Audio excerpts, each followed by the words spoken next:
여러분 안녕하세요. 반갑습니다. 저는 경기도 의정부에서 밀스티 교회를 맡아 사역하고 있는 이광현 목사라고 합니다. 이렇게 대만까지 와서 설교하게 되리라고는 전혀 생각지 못했는데 지난 금요일날 돌아가는 일정이었거든요. 그런데 우리 김선영 목사님이 혹시 길 설교 한마디를 하셨어요. 혹시 길 설교. 1년간 목사님 모셔서 성교 열심히 이렇게 사역을 하셨는데 휴가철에 목사님도 한 주 쉬면 좋겠다 해서 저희 교회 성도님들한테 말씀을 드렸더니 우리 교회 주인은 하나님 있습니다. 목사님 없어도 교회 잘 돌아가니까 걱정하지 마시고 가세요. 그래서 이렇게 은혜롭게 멀리 대만까지 왔고요. 오늘 이렇게 신적 한국교회 성도님들과 함께 예배할 수 있도록 또 은혜 주신 우리 하나님께 감사드리고 이렇게 한 자리 초대해 주신 우리 김선우 목사님 그리고 모든 우리 성도님들께 감사의 말씀을 드립니다. 네, 오늘 우리 함께 나눌 말씀은 하나님 나라의 복음이라는 제목의 말씀입니다.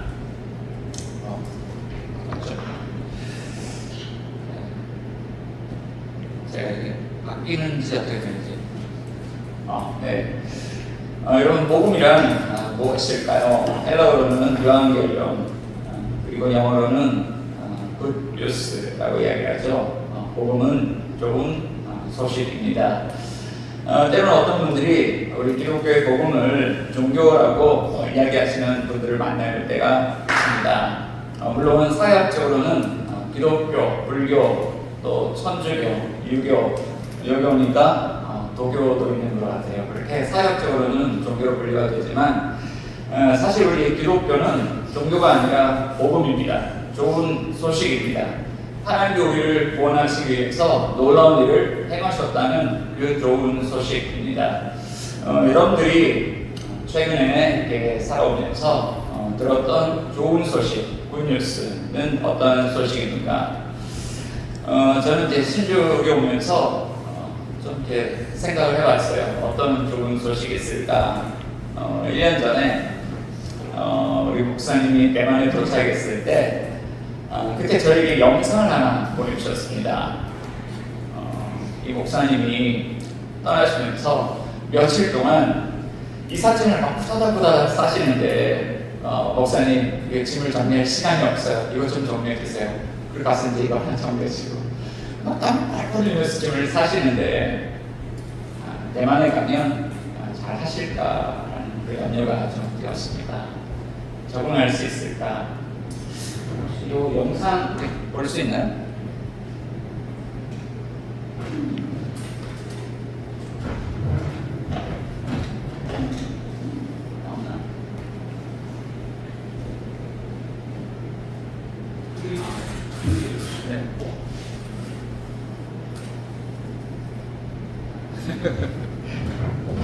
영상인데 짧은 영상인데 안 들어가니까 그냥 사진만 이렇게 보겠습니다.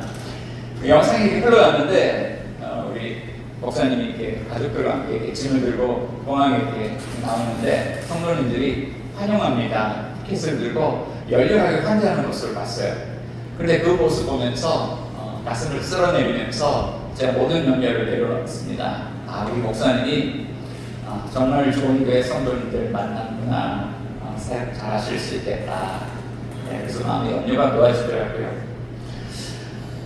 그래서 또 한 가지는 목사님이 저희 교회를 떠나실 때 고별 예배를 드리던 그런 장면입니다. 목사님 떠나시면서 마지막으로 설교를 한번 해주세요. 그리고 마지막으로 우리 교회에서 예배드리는 그런 모습이고요. TV 화면 안에 기도 편지가 이렇게 들어가 있고 오늘 예배 마치고 난 다음에 성도들과 함께 찍은 사진입니다.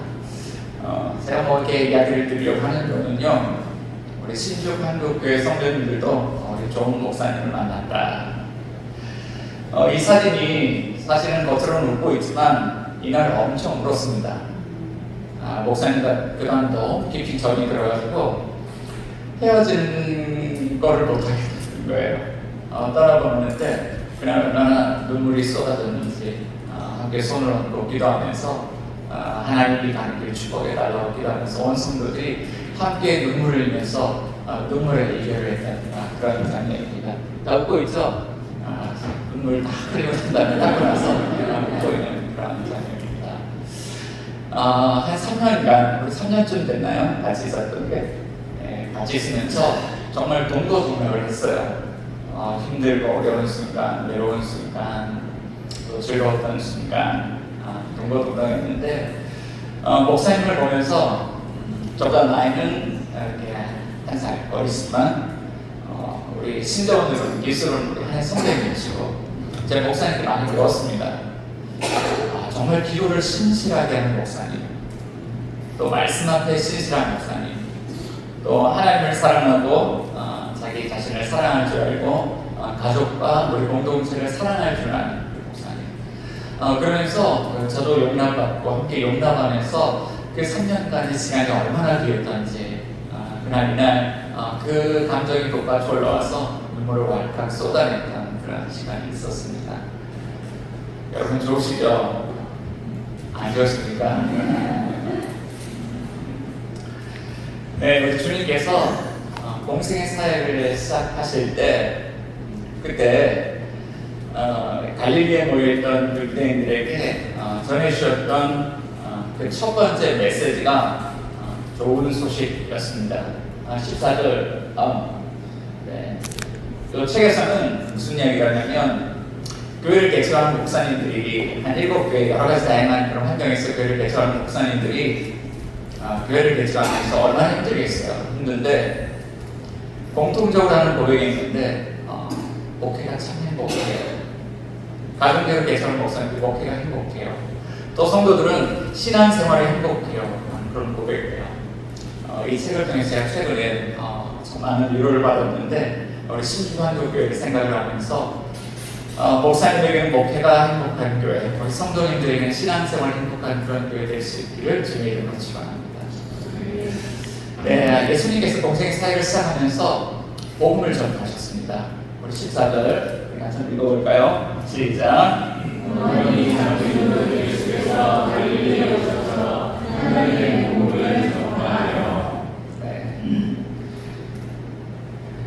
제가 우리 태블릿 두 개 들고 와서 하나는 모니터로 쓰고 가려고 들고 왔는데 이거 좀 정신없어요.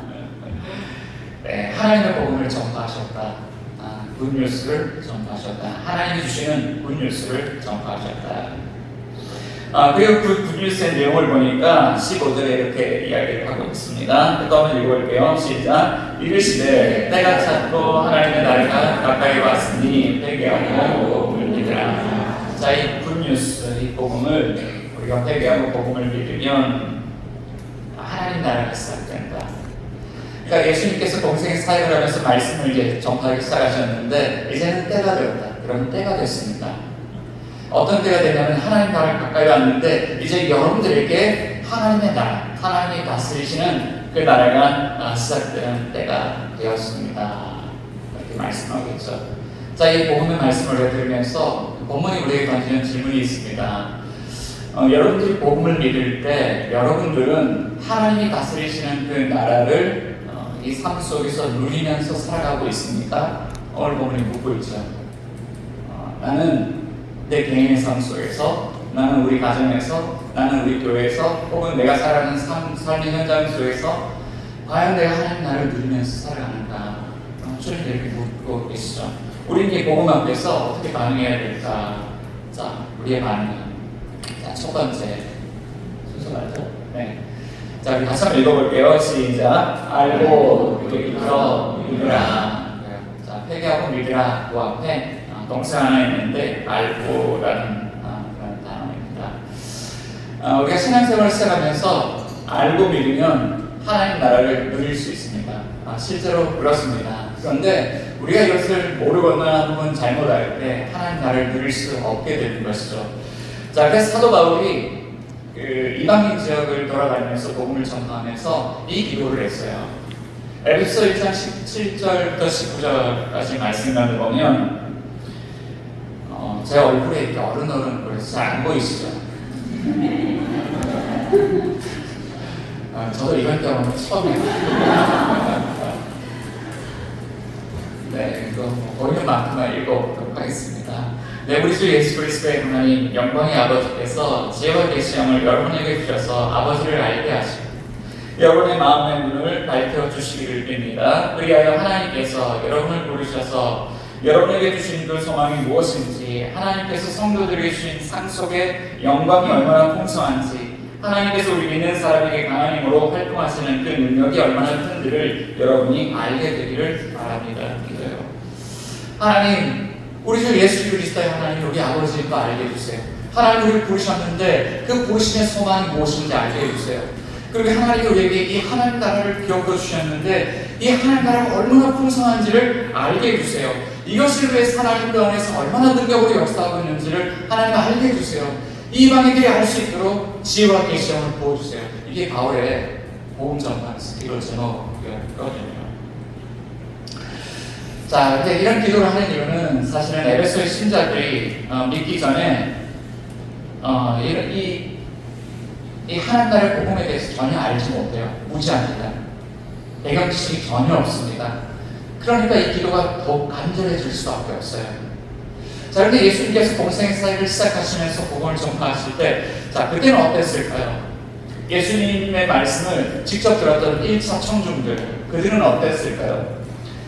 그들이 누구였는지 우리가 한번 생각해 본다면 그들은 갈릴리 지역의 유대인들이었습니다.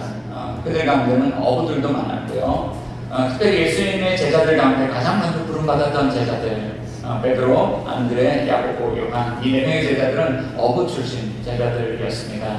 자, 그런데 그들이 예수님과 만나는 이런 장면들을 조금 찾아보면 이 1차 청중들은 이 하나님 나라에 대한 선지식, 선이해가 있었던 것을 알 수 있어요. 예수님과 제자들이 갈릴리를 떠나서 예루살렘 성읍을 향해 가고 있습니다. 이때 두 명의 그 제자들 가운데 두 명의 제자가 예수님을 찾아오죠. 마태복음에서는 그 두 명의 제자의 어머니가 예수님께 와서 무언가를 청탁하는 것으로 되어 있고, 마가복음에서는 어머니가 아니라 이 두 명의 제자가 직접 찾아와서 예수님께 무언가를 청탁을 해요. 야고보와 요한이 예수님께 찾아옵니다. 그리고 그들의 어머니가 예수님을 찾아갑니다. 그리고 이렇게 이야기를 해요.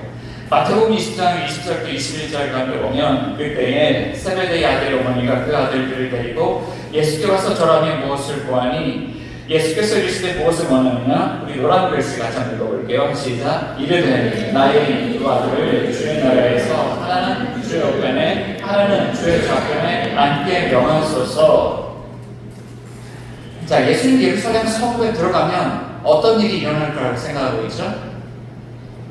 주님의 나라가 세워진다는 걸 생각하는 거예요. 예수님이 주님이라는 걸 알고 있어요. 예수님이 하나님 보내신 메시아라는 것을 알고 있어요. 그리고 이제 예수님이 저 예루살렘 성읍에 들어가서 이제 보좌를, 왕자를 차지하시기만 하면 이제 새로운 나라가 시작됩니다. 그러면 그때 우리 최측근이니까 하나는 예수님 오른쪽, 하나는 예수님 왼쪽에 앉게 해주세요 라고 부탁을 하는 내용이죠. 자, 이런 그림이에요. 네, 주님이 오시면 이렇게 예시대가, 우리 예시대 속에 살아왔는데 메시아가 오시면 이제 완전히 새 시대가 시작될 거라고 이런 그림 구조로 머릿속에 인식을 하고 있는 것이죠. 자, 이들이 예수님께 이런 청탁을 할 때 예수님은 뭐라고 대답을 하셨을까요?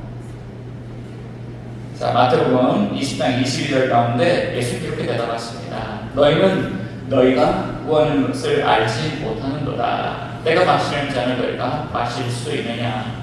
너희는 너희가 구하는 것이 뭔지 알지 못한다. 아는데요? 아니야, 몰라. 주님 제자들의 무지함에 대해서 책망하고 있죠. 자, 그럼 예수님 제자들에게 하나님 나라를 어떻게 가르치셨을까요? 복음서의 말씀을 읽어보면 예수님은 하나님 나라를 비유로 가르치셨습니다. 겨자씨 하나의 비유 또는 가루 서말 속에 들어있는 누룩 비유, 예수님의 하나님 나라를 비유로 가르치셨죠. 자, 이 겨자씨 하나, 이 누룩 공통점이 무엇일까요? 우리가 잘 아는 말씀인데요. 작다는 것이죠. 눈에 잘 보이지 않습니다. 저는 이제 길거리를 걸어가다가 참 이 자연의 신비를 느낄 때가 있습니다. 보도블록과 보도블록 사이에 틈이 없어요. 그런데 거기서 민들레 한 송이가 이렇게 올라옵니다. 꽃을 피우고 나중에 밑으로 홀씨가 올라가서 꽃을 뿌리는 것을 보게 됩니다. 그 보도블록과 보도블록 사이에 그 모래가 살짝 이렇게 끼어 있는데 그 틈에서 이 식물이 이렇게 자라나는 거죠. 여기에서 민들레 한 송이가 필 줄 누가 알겠습니까? 사실 우리 눈에 보이지 않지만 곳곳에 그런 씨앗들이 심겨져 있는 거죠. 자, 마찬가지로 겨자씨 이야기, 누룩 이야기가 그렇습니다. 우리 눈에 보이지 않지만 이것이 싹이 나고 잎이 나고 가지가 올라와서 큰 나무가 될 때 거기 겨자씨가 있었구나, 이것이 알아서 이렇게 됐구나 라는 걸 알죠. 마찬가지로 복음의 씨앗이 심어지고 그때는 우리가 잘 몰라요. 그런데 나중에 복음의 씨앗이 자라서 열매를 맺을 때 보면 하나님 나라가 얼마나 우리에게 풍성하고 임하고 있는지 그 모습을 우리가 바라보게 된다는 것이죠. 자, 하나님 나라는 어떻게 시작될까? 누가복음 17장 연대 보면 이런 이야기가 있습니다. 예수님과 제자들이 갈릴리를 떠나 예루살렘 성으로 향하여 가시던 그 중간에 10명의 나병 환자들이 예수님 불러세웁니다. 라비야, 우리를 불쌍히 여기소서, 우리를 고쳐소서. 10명의 나병 환자들이 있었죠.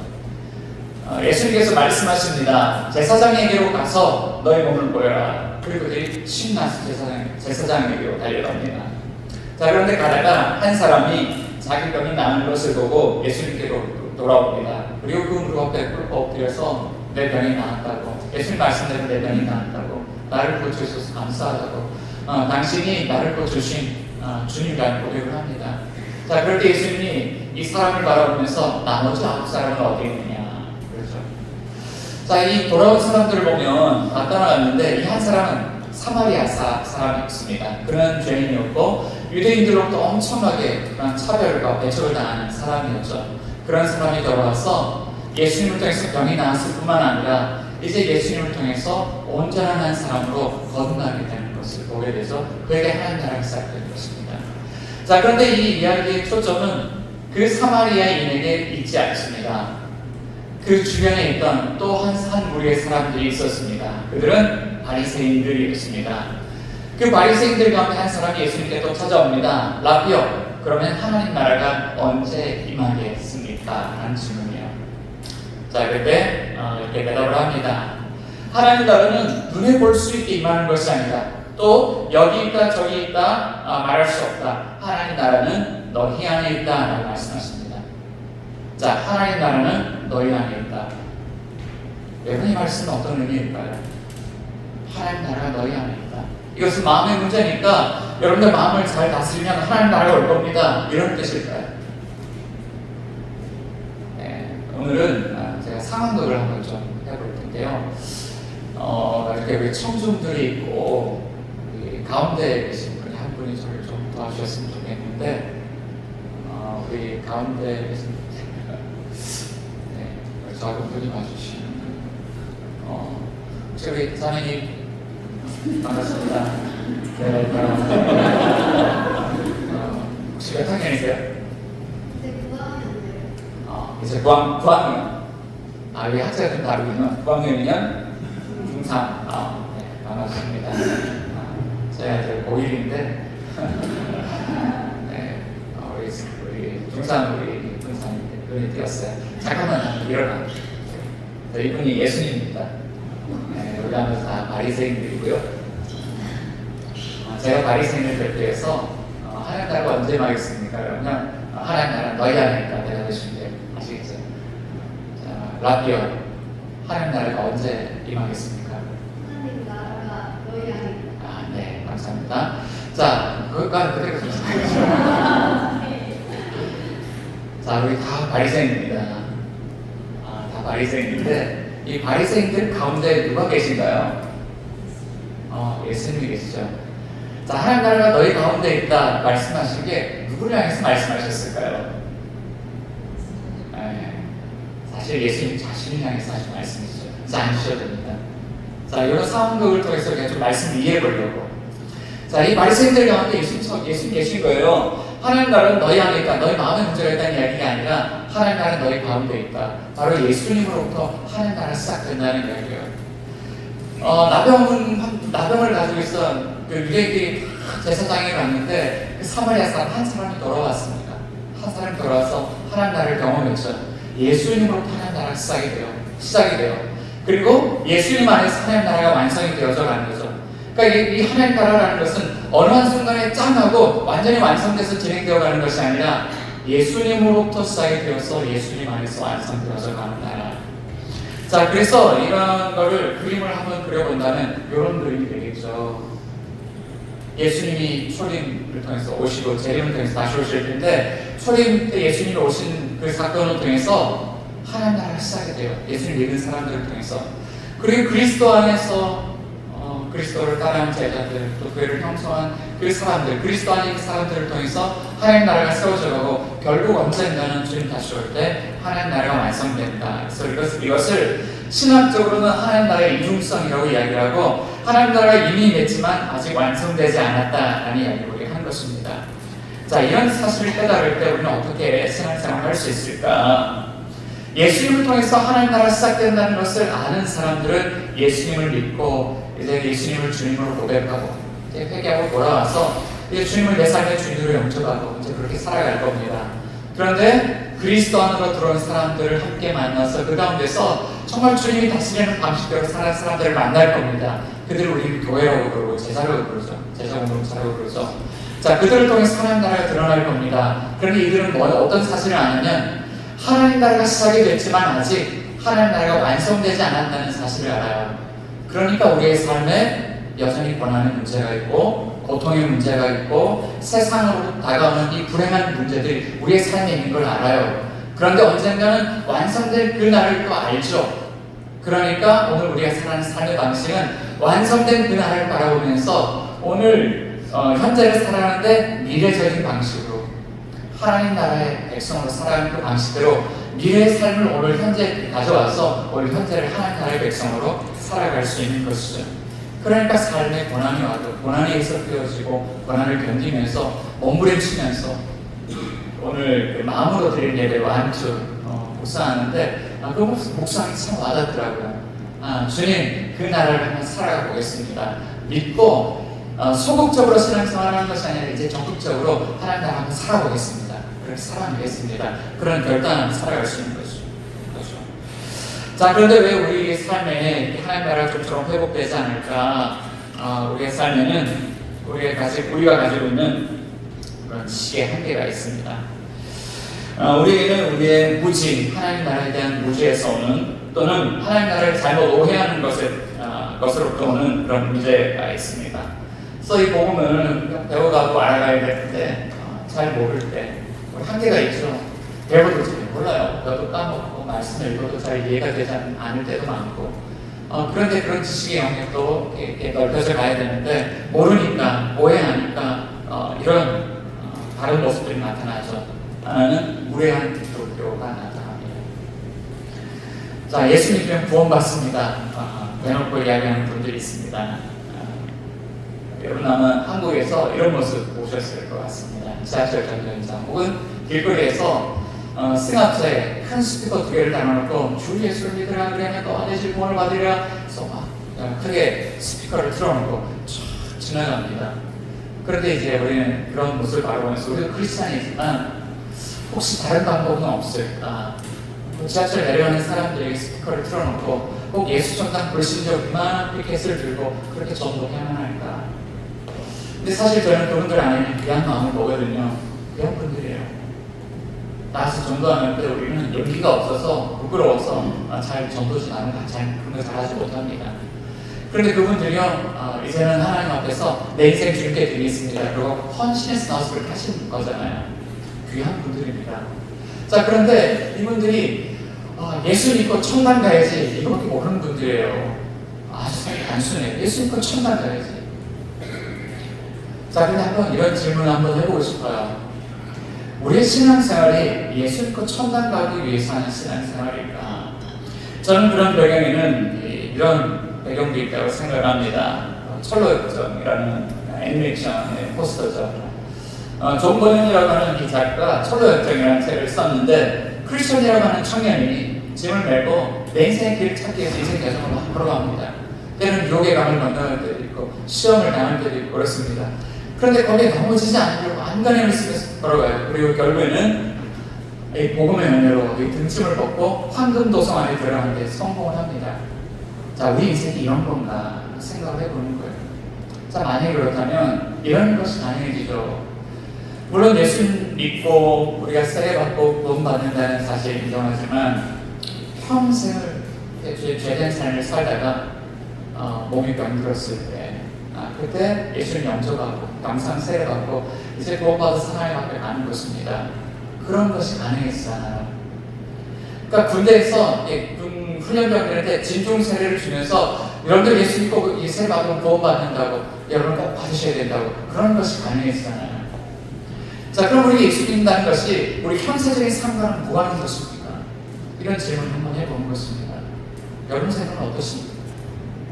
자, 또 한 가지 케이스가 있는데 무례한 기독교 반대편에 무기력한 기독교가 있습니다. 예수 믿고 신앙생활을 하는데 우리의 삶의 모습들이 고난 앞에서 굉장히 무기력한 모습을 경험하게 되는 것입니다. 여기 그 선한 목자교회 어떤 목사님 설교 보다 보니까 이런 포스트가 있는 것 같아서 한 컷을 좀 따왔고요. 인터넷에서 돌아가니까 포스터들을 좀 이렇게 따고 왔습니다. 장면들을. 개인적으로 고난의 문제를 만날 때 하나님 제 인생이 너무 허무해요. 며칠 전에 제가 어떤 집사님께 전화를 드렸습니다. 집사님 어떻게 잘 지냈습니까? 근데 목사님 잠시만요 전화를 끊으시더라고요. 무슨 일일까? 그러면 저에게 장문의 문제가 왔습니다. 목사님 지금 제가 캐나다에 와 있는데 제 막내 동생이 많이 아픕니다. 암으로 지금 투병 중에 있는데 오늘 저녁에 가족들이 그런 중요한 결정을 좀 내려야 될지도 모르겠습니다. 그런데 목사님 제 마음이 지금 너무 혼란스럽고 도대체 하나님 나에게 왜 이런 어려움을 주시는지 하나님 왜 우리 가족에게 이런 시간을 주는지 도무지 하나님의 뜻을 알 수 없습니다. 그래서 그 죽음 앞에서 낙심하고 절망하는 큰 집사님과 그날 밤에 교제를 나눴던 그런 기억이 납니다. 그런 건강에 어려움이 오고 사업에 어려움이 오고 우리 자녀들을 정말 내 힘으로 할 수 없는 그런 상황들이 올 때 이런 상황들을 우리 경험하잖아요. 또 한 가지는 이 무너지는 한국교회입니다. 교회가 몇몇 리더들에 의해서 큰 어려움을 겪을 때 성도들이 이 교회를 어떻게 하지 못해요. 우리 교회도 좋은 교회가 되고 싶은데 교회가 이렇게 회복이 안 되는 거죠. 그러면서 공동체가 깨어지고 무너지고 그런 모습들을 비일비재하게 바라봅니다. 자, 또 한 가지는 사회적으로 혼란스러운 그런 상황들이 찾아올 때입니다. 지난 겨울 12.3 비상경 또 6.3 대선까지 사회적 갈등이 아주 극에 달했던 어려운 시간들을 함께 지나갔습니다. 오늘 저희 정치하게 하려고 하는 것이 아닌데 보수가 옳다, 진보가 옳다 그런 이야기를 하는 것이 아닙니다. 보수, 진보 모두가 부분적으로 옳고 부분적으로 틀린 모습들을 다 가지고 있습니다. 자, 그런데 우리 한국교회 역할을 한번 생각해 보는 거예요. 여러분, 교회가 무엇입니까? 예수님 누구입니까? 사랑과 평화의 상징이고 용서와 화해의 상징 아니에요? 그런데 이 사회적 갈등이 극에 달했을 때 교회가 그 중간에서 전혀 역할을 못하고 교회가 침묵하고 있었던 그 기간들을 우리는 기억을 합니다. 왜 우리는 이렇게 무기력해야 될까? 사실 여기에 우리 그런 지식의 문제가 있죠.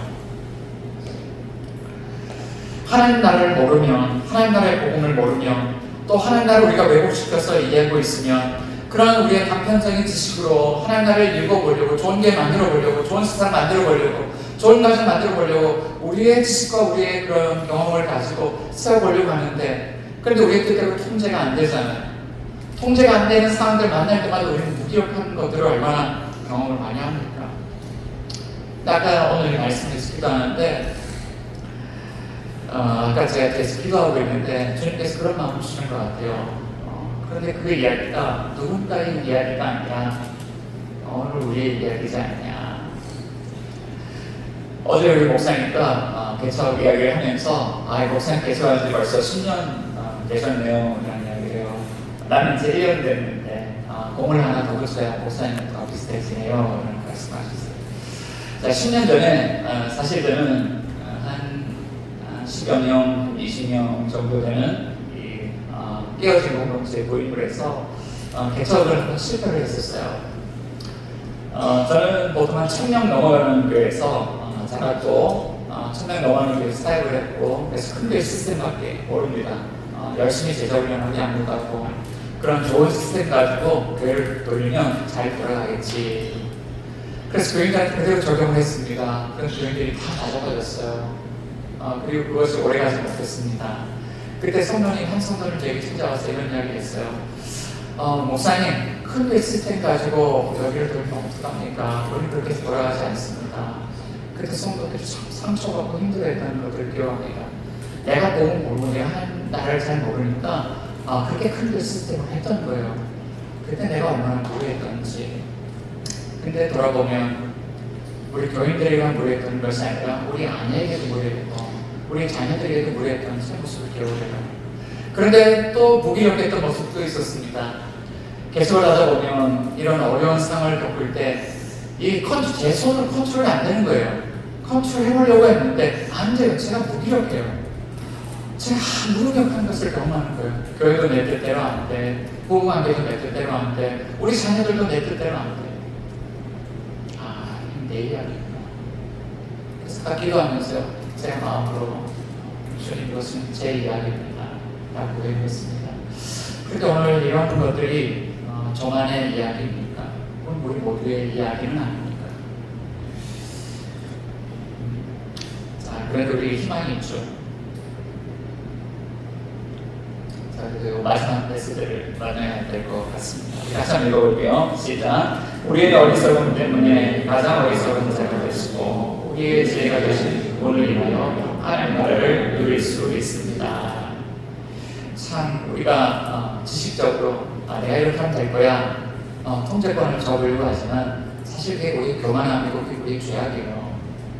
주님이 아니라 내가 주인이 돼서 통제해 보겠습니다. 그게 죄입니다. 자, 그런데 우리가 어리석을 때 사실은 가장 어리석은 자가 되시는 거고요. 그리고 우리의 지혜가 되어준 그분 때문에 우리는 다시 새로운 삶을 시작할 수 있게 되는 것이죠. 자, 우리는 살아가면서 여러 가지 많은 내러티브를 접하는데요. 세상 사람들이 좋아하는 내러티브가 있습니다. 그래서 이런 내러티브를 영화를 만들면 거의 성공을 하죠.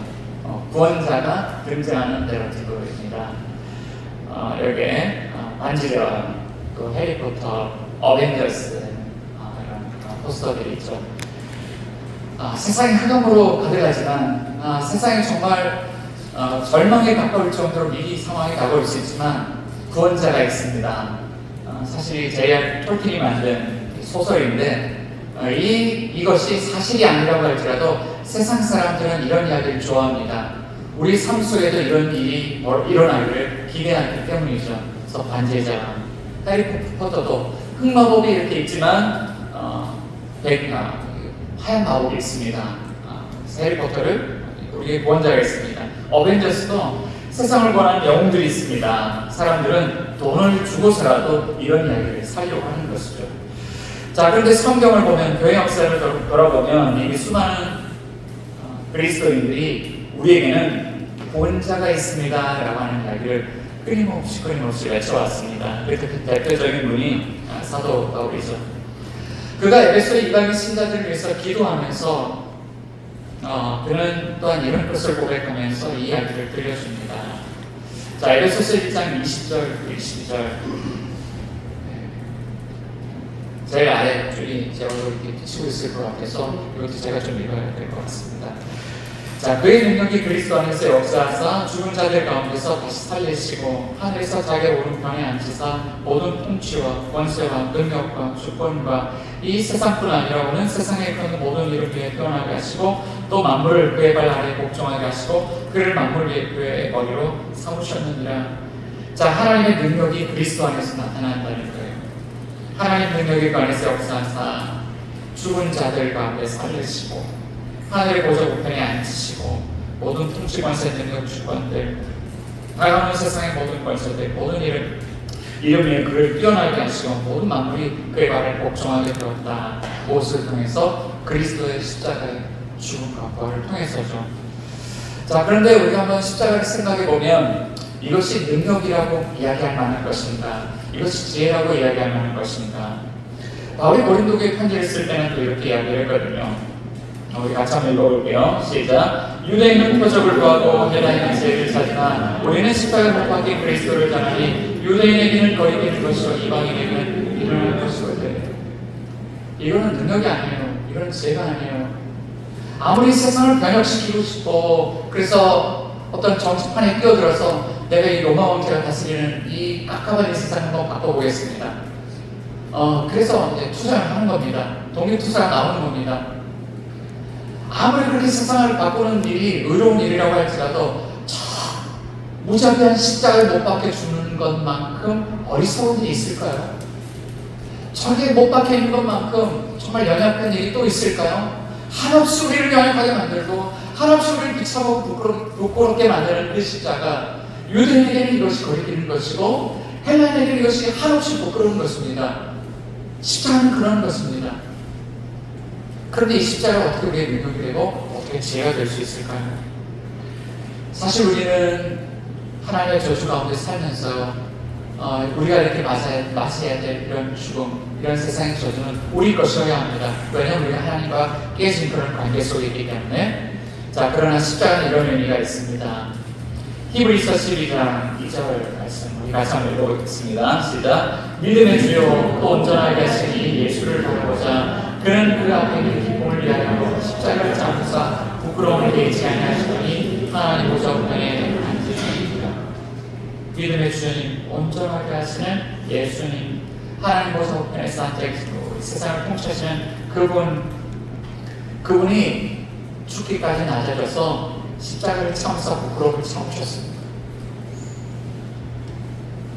내가 당했어야 될 저주, 내가 당했어야 될 그 부끄러움, 주님이 참으셨죠. 왜 참으셨을까요? 왜 대신하셨을까요? 이런 거죠. 마가복음 10장 45절 마지막으로 이 말씀 읽도록 하겠습니다. 시작. 인자가 온 것은 섬김을 받으려 함이 아니라 도리어 섬기려고 자기 목숨을 많은 사람에게 손으로 주려 함이니라. 자, 섬긴다는 것은요, 종이 된다는 의미로 죄와 사망의 종으로 죽을 수밖에 없는 우리를 위해서 주님이 그 십자가의 부끄러움을 참으시고 하나님과 동등된 그 주님이 죄와 사망의 종로로 탄 것입니다. 그것을 인해서 주님 대속물이 되셨는데 이건 값을 지불하는 것이죠. 대속이라는 의미는 값을 대신 지불하는 겁니다. 죄와 사망의 노예가 되게 될 우리를 위해서 주님 우리의 값을 대신 지불해 주셨기 때문에 그분이 그 자리에 있는 것 때문에 우리는 하나님의 아들이 되고 하나님의 자녀가 되고 그리스도 안에서 우리는 온전하게 새로운 삶을 살아갈 수 있는 길이 열리게 되는 것이죠. 내가 죽어야 우리 가정이 사는 것이 아니라 예수님 죽으셨기 때문에 내가 살고 우리 가정이 살고 우리 교회가 살고 이 세상이 살 수 있는 것입니다. 그것이 새로운 삶의 시작인 것이죠. 1719년 아이작 와츠라고 하는 분이 영국 찬송시 아버지라고 불리는 분인데 72편에 나오는 왕의 노래를 묵상하면서 그리스도를 통해서 임한 하나님 나라를 바라보면서 이 찬송을 작곡을 했습니다. 아까 우리가 불렀던 햇빛을 받는 곳마다라는 찬송입니다. 혹시 우리 가사 보이시나요? 우리 1절만 우리 같이 한번 묵상하고 같이 한번 불러볼까요? 네, 138장.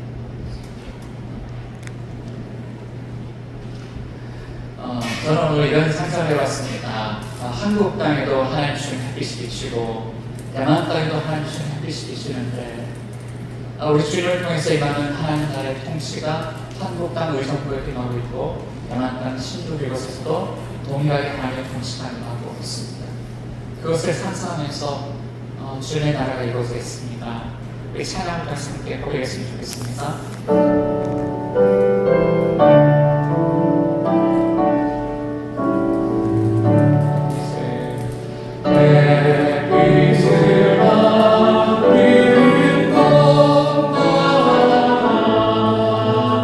주 예수가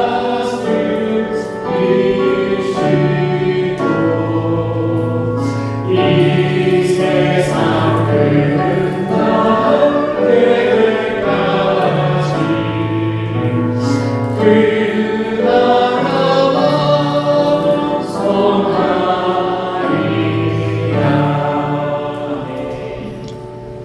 사랑하는 우리 신족 한국교회 성도 여러분, 오늘 여러분들이 들은 가장 좋은 소식은 무엇입니까? 주님은 말씀하십니다. 이르시되 때가 찼고 하나님 나라가 가까이 왔으니 회개하고 복음을 믿으라. 여러분, 때가 들었습니다. 우리 안에 있는 그런 도만한 주님 앞에 명으로 돌이켜서 그 은혜의 복음을 믿으시기 바랍니다. 그리고 언젠가 임할 그 하나님 나라를 생각하면서 오늘 하나님 나라를 살아가는 저와 여러분들 될 수 있기를 주님의 이름으로 축원합니다.